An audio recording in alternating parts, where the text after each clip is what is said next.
शांति। आज 31 अगस्त 2024 भारत में शनिवार है। Today is 31st August 2024 and it's Saturday in Bharat. आज की मुरली का जादुई रहस्य स्वयं को प्रेरणा देने के लिए magical secrets of today's Murli for motivating the self. आज की साकार मुरली में एक शब्द के ऊपर हमको फोकस करना चाहिए और वो शब्द है स्कॉलरशिप। स्वयं भगवान सर्वोत्तम टीचर हमको सर्वश्रेष्ठ पढ़ाई पढ़ा रहे हैं, तो क्यों ना हम स्कॉलरशिप ले। इतना श्रेष्ठ पढ़ाई और इतनी सरल तरीके से शास्त्रों का ज्ञान कितना कठिन है। मैंने किसी को बोला कि अगर भगवत गीता के उदाहरण अच्छी तरह समझना है तो आप संत ज्ञानेश्वरी को पढ़ो, क्योंकि संत ज्ञानेश्वर ने जो टीका की है, कहाँ 700 श्लोक भगवत गीता के और कहाँ 9000, माना 700 का विस्तार 9000 में किया। तो ये बहुत प्रतिभाशाली आत्मा है जिसको बाबा भी मुरली में याद करता है, क्योंकि सभी उदाहरण जितने भी आपको शास्त्रों में उपमाएं या उदाहरण मिलते हैं वो सब उस आत्मा ने, एक 16 साल के सुकुमार बालक ने अपने टीका में बताए हुए हैं। तो एक आत्मा मोटिवेट हुई और उन्होंने किताब मंगवाया, लेकिन किताब पढ़ के ही उनको लगा कि ये मेरे लिए नहीं है, क्योंकि उसकी भाषा अलग होती है शास्त्रों की भाषा। आप सोचो, संत ज्ञानेश्वर ने ये ज्ञानेश्वरी जो सुनाई, ये गांव के लोगों के सामने सुनाई, वो भी मंदिर में बैठकर। कोई आज के जैसा ऑडिटोरियम या हॉल नहीं था, मंदिर में एक पत्थर को पीठ लगाकर बैठ गए और सामने गांव वाले लोग बैठे हैं। और उस समय की जो मराठी भाषा थी, प्राकृत मराठी कहते हैं, वो आज जो मराठी बोलने वाले हैं उनको भी समझ में नहीं आती है। लेकिन इस ग्रंथ का 40 से ज्यादा भाषाओं में भाषांतर हुआ है। और जिनको नोबेल प्राइज मिला, भारत की एक ही आत्मा, श्री रविंद्रनाथ टैगोर, उनका ये सबसे फेवरेट बुक है।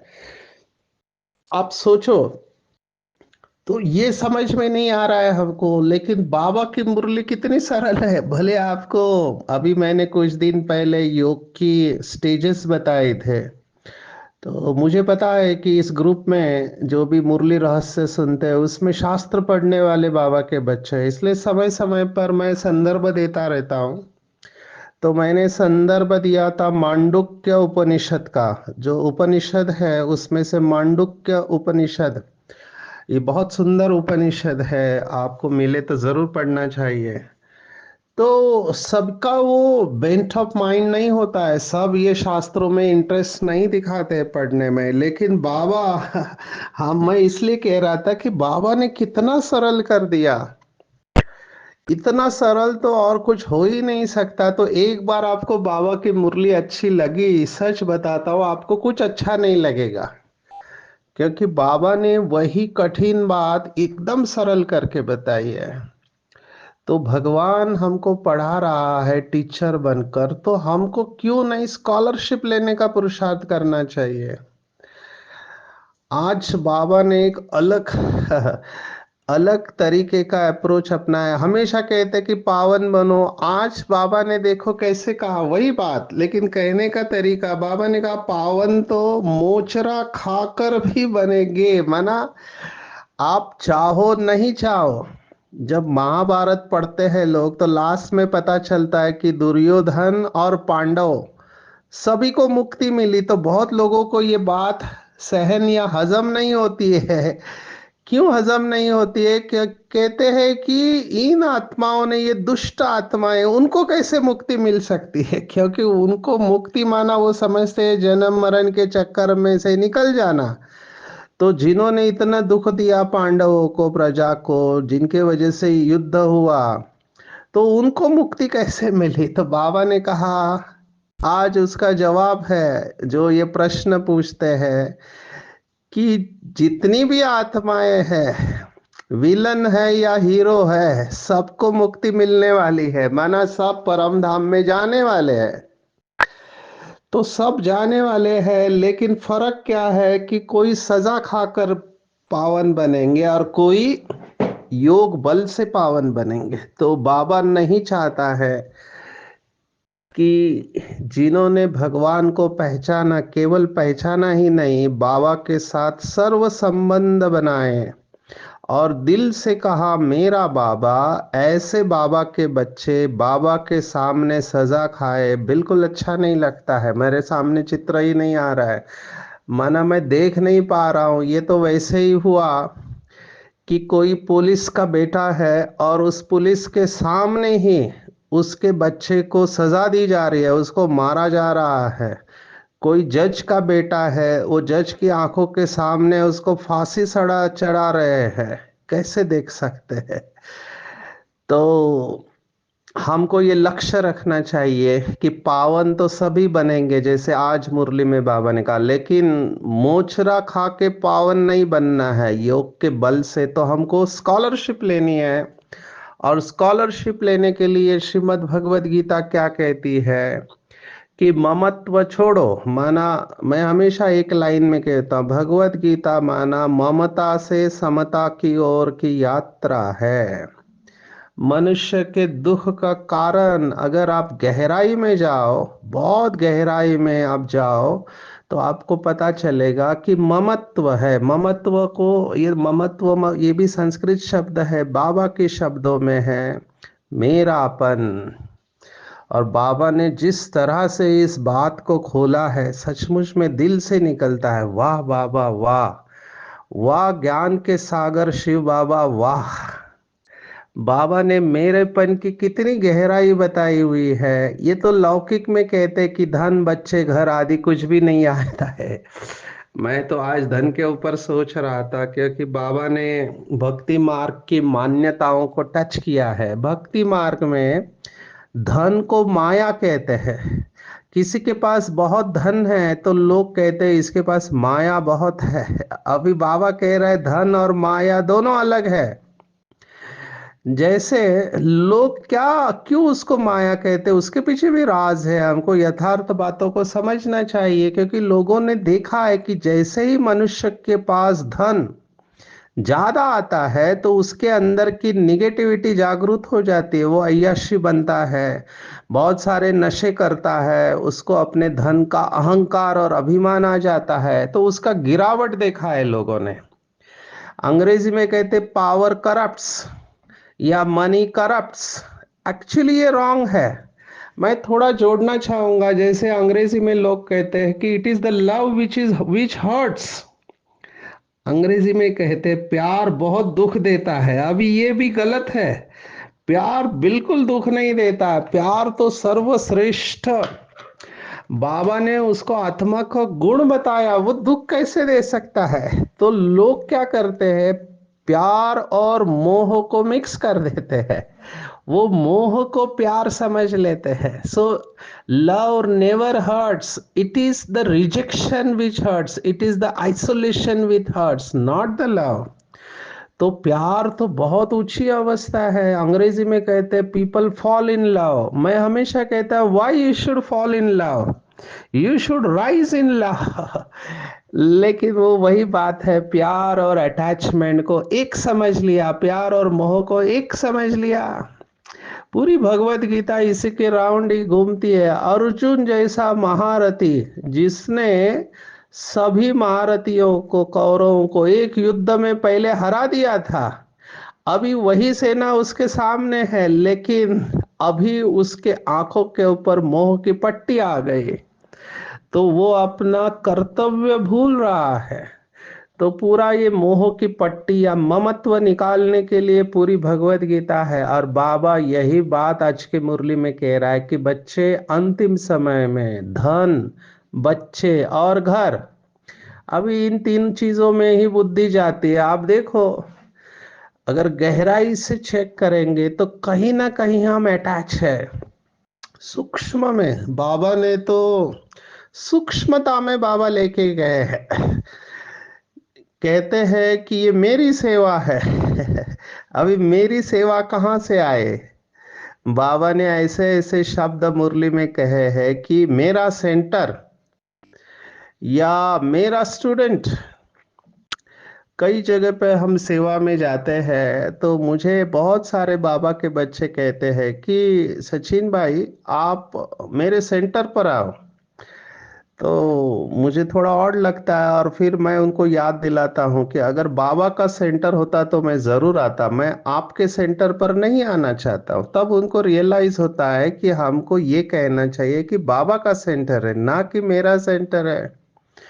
या ऐसे कहो कि जिस बाबा के सेंटर पर मैं जाता हूँ वहां पर आपको लेके चलती है मेरा घर, मेरी गाड़ी, मेरा मोबाइल, ये सब मेरा मेरा, यही तो फेरा है।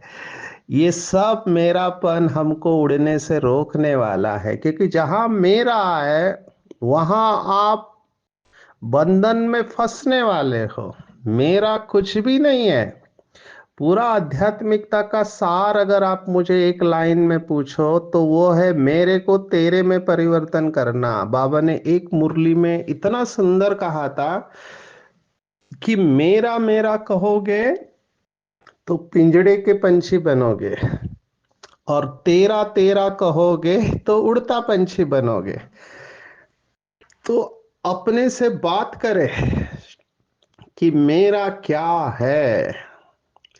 देखो, हमारी दादी जानकी कितना सुंदर सुनाती थी।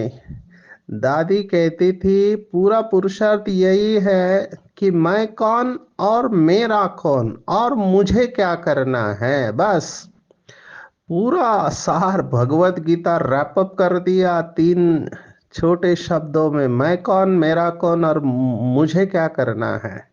जिस दिन आत्मा इसको समझ जाएगी वो एनलाइटन हो जाएगी, माना वो संपूर्ण अवस्था को प्राप्त करेगी।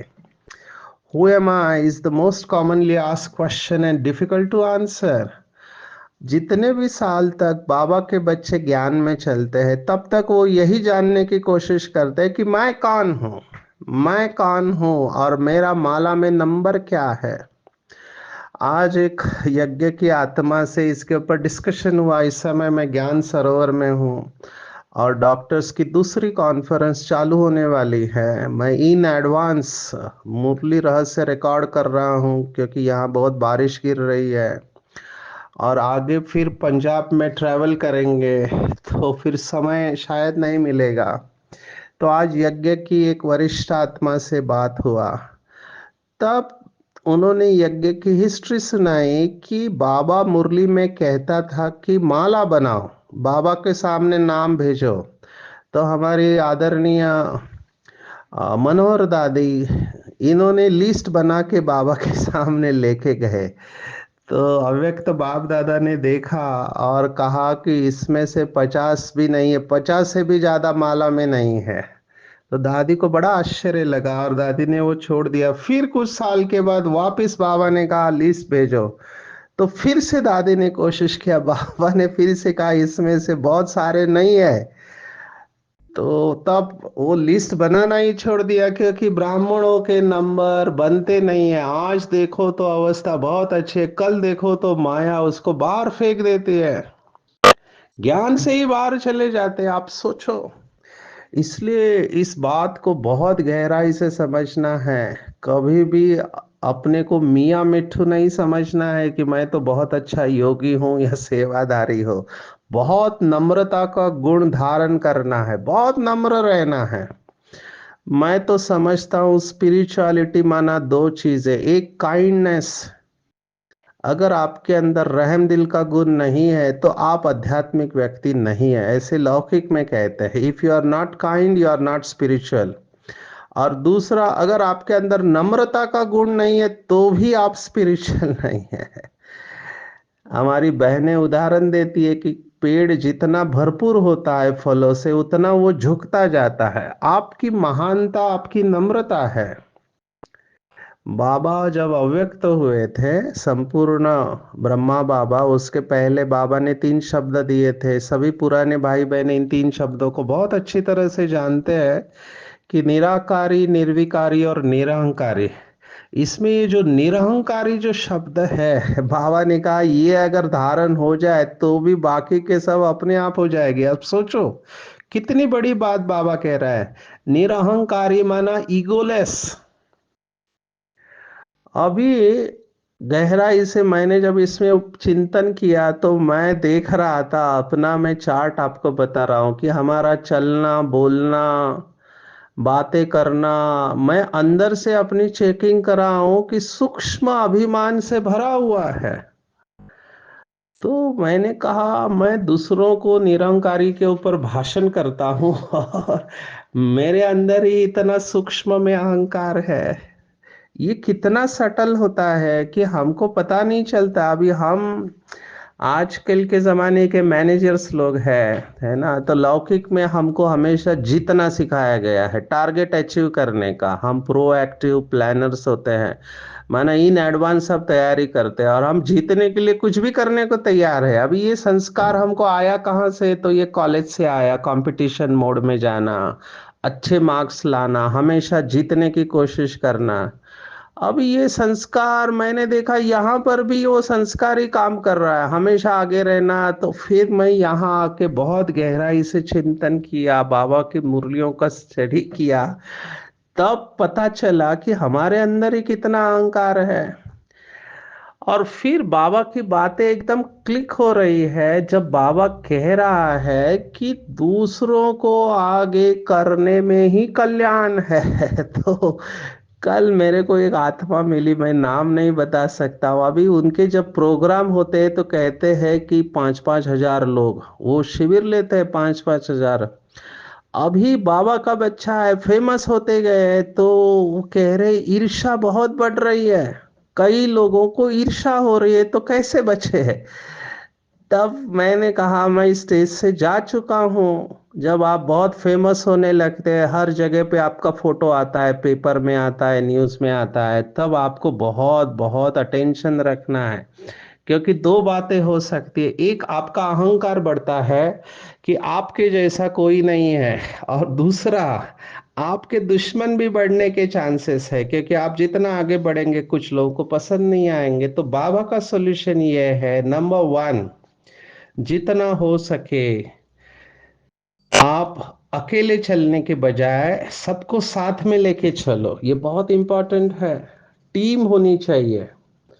दूसरा, जितना हो सके दूसरों को आप आगे रखो। जहां पे आपका रिप्लेसमेंट नहीं है वहां पे आप रहो, लेकिन बाकी जगह पे आप दूसरों को आगे रखो तो वो आपकी कमाई हो जाएगी, आपकी सेफ्टी हो जाएगी। ये सब मैं इसलिए सुना रहा हूँ, ये स्कॉलरशिप की बातें मैं सुना रहा हूँ क्योंकि आज बाबा ने स्कॉलरशिप लेने के लिए कहा है, तो ये ममत्व है, स्कॉलरशिप लेने नहीं देता है। लौकिक में कहते हैं जैसे साधना आगे बढ़ती है तो आपको बहुत सारी सिद्धियां आने लगती है, और सिद्धियां माना पावर्स आना, ये डिस्ट्रैक्शन है, आप लक्ष्य से भटक जाओगे। यहाँ पर भी डिस्ट्रैक्शन क्या है? फेमस होना डिस्ट्रैक्शन है। आप लक्ष्य से भटक सकते हैं अगर आपके अंदर ये दो धारणाएं नहीं, रहम दिल, क्षमा भाव और नम्रता का गुण। तो इसके ऊपर चिंतन करेंगे। मैं धन के बारे में थोड़ा कहूंगा। ये जो धन को माया कहते हैं, इसका कारण तो हमने देख लिया, लेकिन धन संपत्ति है। हम स्ट्रेस मैनेजमेंट की बात आपको सुनाते हैं, क्योंकि ये सब जगह पे फिट बैठती है। जैसे परिस्थिति तनावपूर्ण नहीं होती है, परिस्थिति न्यूट्रल होती है, लेकिन हम उसको जो मीनिंग देते हैं कि अरे बाप रे इतनी बड़ी बात हो गई, ये मेरा जो सोचना है वो उसको तनावपूर्ण बनाता है। मेरे जगह पे दूसरा कोई होता तो शायद उसको अच्छी तरह से हैंडल कर लेता। ऐसे ही धन माया नहीं है, धन तो न्यूट्रल है। धन को यूज करने वाले के ऊपर है कि वो किस तरह से यूज कर। अभी धन से सेंटर भी तो बन रहे हैं, यज्ञ भी चल रहा है। तो धन न्यूट्रल है, धन के अंदर पॉजिटिविटी निगेटिविटी नहीं है, उसको संभालने वाले या इस्तेमाल करने वाले के ऊपर है। जैसे चाकू है, न्यूट्रल है, सर्जन के हाथ में वो जान बचाता है और किसी गलत व्यक्ति के हाथ में जान ले लेता है। ऐसे ही परिस्थिति भी न्यूट्रल होती है, लेकिन हम सोच सोच के उस परिस्थिति को निगेटिव बनाते हैं। आप किस तरह से लेते हो बात को, उसके ऊपर पूरा खेल है जिंदगी का। एटीट्यूड के ऊपर पूरा खेल है जीवन का। तो जीवन में जब ऐसी डिफिकल्ट सिचुएशन आती है तो हमने देखा कुछ लोग बिखर जाते हैं, कुछ लोग निखर जाते हैं। तो हमको बिखरना नहीं है, निखर जाना है। आज बाबा ने याद किया, चढ़े तो चाखे प्रेम रस, गिरे तो चकनाचूर। ये उनके लिए है जो चलते चलते माया के प्रभाव में आ जाते हैं। माना बहुत टॉप पे चले जाते हैं और वहां से गिर जाते, 5वीं मंजिल से गिरने के बराबर है। बाबा इतना जोर से नशा चढ़ाते हैं। आज बाबा ने कहा कि बाबा कितना नशा चढ़ाते हैं, लेकिन वो नशा स्थायी नहीं रहता है। मुझे बहुत लोग कहते हैं सेंटर पर जाते अच्छा रहता है, भट्टी करते अवस्था अच्छी रहती है, लेकिन वापिस जब आते हैं, घर में आते हैं, जॉब में जाते हैं, तो फिर से वो अवस्था को मेंटेन नहीं करते। मैंने कहा यही पुरुषार्थ है, कभी खुशी कभी गम, आप इसको बढ़ाते जाओ, अपने चार्ट को बढ़ाते जाओ। और स्थायी नशा तभी रहेगा जब वो इंडिपेंडेंट होगा ऑफ एक्सटर्नल थिंग। निराधार तपस्या हमने देखी, साधनों के आधार पर तपस्या निराधार नहीं है, नाम मान शान के आधार पर तपस्या निराधार नहीं है। आप हमेशा ढूंढते रहोगे कि कौन मेरी महिमा कर रहा है, मुझे कितनी तालियां मिल रही है। जैसे ये सोशल मीडिया एडिक्शन में लोग कोई व्हाट्सएप पे मैसेज देखते हैं तो राह देख रहे होते कितने थम्स अप मिल रहे हैं, कितनों ने अच्छा किया, कितनों ने ताली बजाई। आज तो मुझे हंसने को आया जब बाबा ने कहा कि विश्व में शांति के लिए राय देते हैं तो उनको पाई पैसे का मेडल मिलता है। देखो भगवान क्या कह रहा है इंटरनेशनल मेडल, लेकिन पाई पैसे का। अभी अवार्ड का भी एक एडिक्शन है। कितने सारे अवार्ड्स के पीछे लोग भागते हैं और आजकल तो पैसा दे के भी अवार्ड लिया जाता है। आप सब इसको जानते होंगे। तो ये इसकी जड़ में है, फेमस होने की बात होती है। वो व्यक्ति फेमस होना चाहता है जिसको बाबा कहते हैं नाम मान शान की माया। हमको इसमें जाना ही नहीं है, जाना ही नहीं है। बाबा की याद में रहना है, निष्काम। हिंदी में इसको कहते प्रसिद्धि परांग मुख, मना प्रसिद्धि के पीछे मत भागो। कई लोग का आज के जमाने में ये सिखाया जाता है कि आपका मार्केटिंग अच्छा होना चाहिए। मुझे भी कहते हैं सचिन भाई आपका मार्केटिंग में आप कम पड़ रहे हो। मैंने कहा फिर क्या करूं? बोला आपका ना अच्छा बायोडाटा बनाओ, आपके कपड़े थोड़ा स्टाइल में, क्योंकि आपको 5 स्टार होटल में जाना है, तो आपका एक्सेप्टेंस बढ़ेगा। अभी मैं क्या कहूँ इनको, हर एक का अपना परसेप्शन होता है। उनकी भावना तो अच्छी होती है, क्योंकि लोग कपड़े के ऊपर से जज करते हैं। आपको भी कहीं पे बुलाएंगे तो पहले आपका बायोडाटा देखेंगे। तो ये है ऐसा। अभी मैं कर्नाटक में गया था, मणिपाल। अभी मणिपाल एक प्रेस्टिजियस इंस्टीट्यूट है कर्नाटक में, उडुपी डिस्ट्रिक्ट के पास। तो वहां पे किसी भी बीके को एंट्री नहीं है, क्योंकि वो बायोडाटा देख के ही रिजेक्ट कर देते। वो कहते हमारे लेवल का नहीं है। ऐसे वहां की निमित्त आत्मा बता रही थी। तो वहां पे हमको एंट्री के लिए बहुत टफ लगता है। अभी मैं भी वहां जाके आया, हमने तो ऑफर किया विहासा एक ऐसा प्रोग्राम है, क्योंकि मेडिकल का बहुत बड़ा संस्था है, लेकिन अभी तक वहां से कोई रिस्पांस नहीं आया है। तो लोग जज करते हैं दूसरों को। और सच्चे योगी कितने साधारण रहते हैं, देखो बाबा कितना साधारण रहा, लेकिन बाबा को विश्व का मालिक बनने के लिए ये सब करना नहीं पड़ा। मम्मा को भी नहीं करना पड़ा। ये तो दादियाँ हमारी विश्व के स्टेज पर पहुंच गए, नहीं तो मम्मा बाबा कहे गए नहीं ज्यादा। दादी विदेश में गई, प्रकाश मणि दादी, जानकी दादी, और अभी हमारी बहनें हैं इंटरनेशनल स्टेज पे, क्योंकि अभी सोशल मीडिया का जमाना है।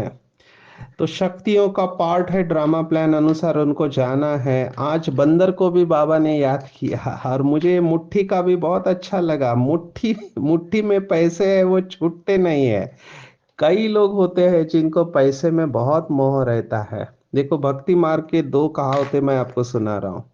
आज बाबा ने ये कहा है, इसलिए मैं सुना रहा हूँ। पहला वाक्य कि इंसान धन के पीछे तब तक भागता है जब तक उसका निधन नहीं हो जाता। तो धन के पीछे तब तक भागता है, निधन आखिर में मर जाते हैं और सब अपना प्रॉपर्टी छोड़ के चले जाते हैं। दूसरा है कि इंसान नीचे बैठ के नोट गिनती करता है कि कल मेरे बैंक में इतना था, आज इतना है। कई लोगों को ये आदत होती है, गल्ला रोज जो जमा होता है उसको गिनते रहते हैं, बार बार गिनते रहते हैं, तिजोरी को भी खोल के देखते रहते हैं, उनको सुख मिलता है। और लौकिक में कहते नीचे बैठ के नोट गिनता है, और भगवान ऊपर से उसकी सांसें गिनता है। वो सोचता है कल इतना था लाख, आज इतना हो गया।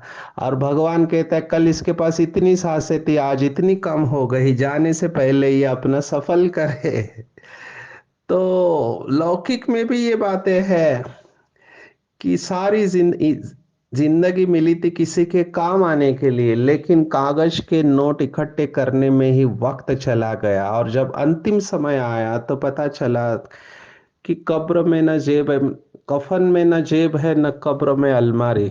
और मौत के फरिश्ते तो रिश्वत भी नहीं लेते। कई लोग समझते रिश्वत से पैसे दे के हम सब काम कर देंगे, नहीं हो सकता। भगवान के आगे ये रिश्वत नहीं चलती है। बहुत धर्मों ने विश्व के ऊपर राज्य करने की कोशिश की, जैसे क्रिश्चियनिटी है ना, ब्रिटिशर्स, उन्होंने रूल करने की कोशिश की लेकिन नहीं कर पाए। अभी इस्लाम एक धर्म है जो कोशिश कर रहा है कि इस्लाम का राज्य पूरे विश्व के ऊपर हो। हर एक का अपना तरीका है। बाहुबल, बाबा ने कहा बाहुबल से विश्व के ऊपर राज्य नहीं कर सकते, केवल देवता ही विश्व के ऊपर राज करेंगे, वो भी योग बल से। तो हमको इन सब बातों को चिंतन करके अपना ममत्व जो बाबा कह रहा है आज के में, उससे निकालना है। और तीन चित्रों को आज याद किया है, बहुत रिपीटिशन है इसलिए मैं उसमें नहीं जा रहा हूँ। तीन चित्र, त्रिमूर्ति, झाड़ और गोला, आप इसके ऊपर चिंतन करेंगे।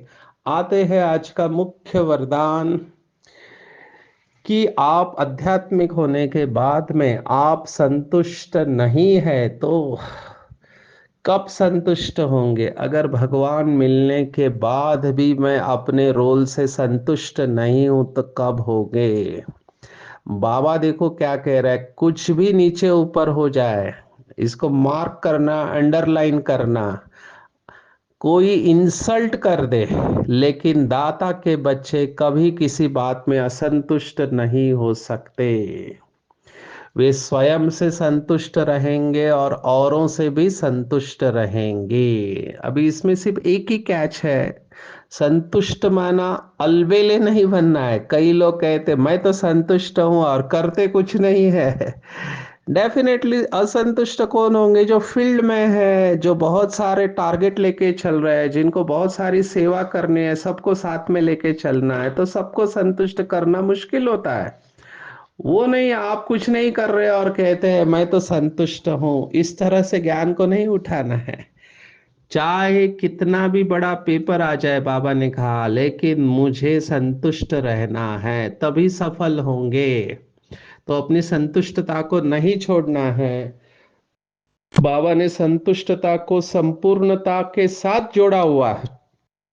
खुशनुमा रहना है। आज एक विजुअलाइजेशन देना है, खुशी का सूर्य उदय होता रहे है। मुझे ये बात बहुत अच्छी लगी, ये विजुअलाइजेशन है कि आपके दिल में खुशी का सूर्य, और सूर्य से हमारी खुशी बनती है, थोड़ा साइंस है। आप सूरज का धूप लेंगे तो विटामिन डी बनेगा, और वो आपके मूड के साथ कनेक्टेड है। जिन देशों में जैसे यूकेस में वगैरह अगर धूप नहीं निकलती है तो वहाँ के लोग डिप्रेशन में जाते हैं। तो खुशी का सूर्य, ये स्थूल सूर्य भी और ज्ञान सूर्य को भी दिल में रखेंगे तो खुशनुमा हो जाएंगे। दिमाग को अच्छा बनाने के लिए रोज ज्ञान का, अमृत का डोज चढ़ाना है। आज की पूरी मुरली में टेक होम अगर आप मुझे कहो तो मैं कहूँगा मुझे स्कॉलरशिप लेना है। कल्प कल्प मैंने स्कॉलरशिप ली है। मेरा तो केवल एक शिव बाबा है, बाकी मेरा कुछ भी नहीं। मैं ट्रस्टी हूँ। याद के साथ पढ़ाई पर भी ध्यान देना है, कल की मुरली में जो आया था। और कैसी भी परिस्थिति हो, कोई इंसल्ट भी करे, मुझे अपनी संतुष्टता को नहीं छोड़ना है।